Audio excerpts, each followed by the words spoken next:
ఈ రాష్ట్ర భాష హిందీని నేను స్వాగతిస్తున్నాను. ద్రావిడ భాషలు కావచ్చు, తెలుగు, తమిళ్, కన్నడ, మలయాళం ఏ భాషలు కావచ్చు, దేశంలోని అన్ని భాషలు కావచ్చు, మన మాతృభాష మీద మన గౌరవం ఉంటుంది.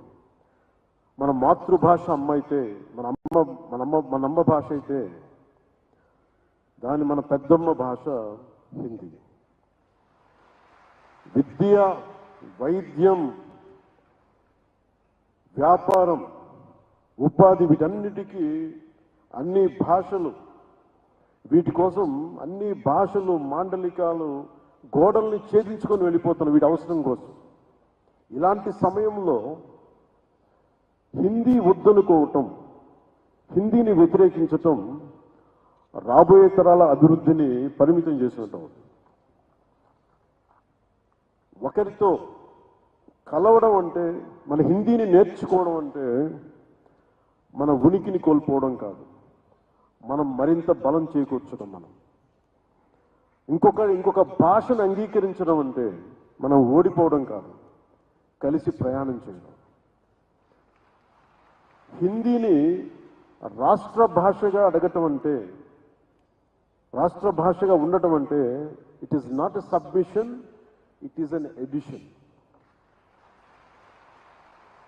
ఇంగ్లీష్ నేర్చుకుంటేనే కదా మన ఐటీ రంగంలో అందిపుచ్చుకోగలిగాం. అలాంటిది దేశం మొత్తం మీద హైయెస్ట్ పాపులేషన్ మాట్లాడే థర్డ్ హైయెస్ట్ లాంగ్వేజ్ హిందీ. మరి దాన్ని నేర్చుకోవడంలో అడ్వాంటేజెస్ ఉన్నాయి కానీ డిసడ్వాంటేజెస్ ఎప్పుడు చూడాలి. ఉర్దూని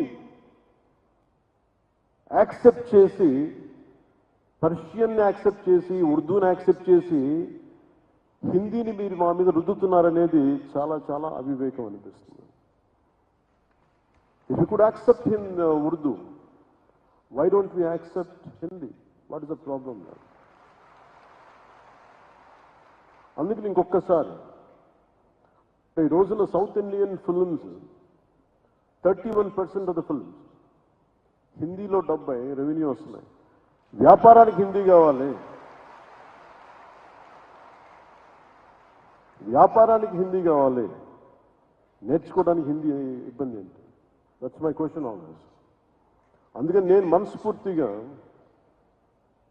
2000 ఎప్పుడో ఒక సినిమా చేసినప్పుడు, ఒక సినిమా కుషియన్ సినిమా చేసినప్పుడు, that is my commitment to my రాష్ట్ర భాష, నా భాష ఇది, నా హిందీ. ఈ మేరా జహాన్ ఎందుకు పెట్టానంటే ఆ రోజు నాకున్న హిందీ రాష్ట్ర భాష మీద నా గౌరవం.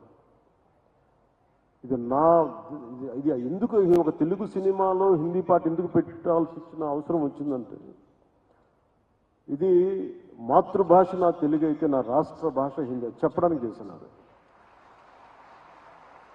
అందుకని వన్ మోర్ టైం ఈ ప్రత్యేకమైన రోజున ఇంకొకసారి శపథం తీసుకున్నాం. ఈ स्वर्ण जयंती के मौके पर आइए एक छोटा सा संकल्प लें, हिंदी से प्रेम करेंगे, अपनाएंगे और आगे बढ़ाएंगे. धन्यवाद. जय हिंद, जय भारत.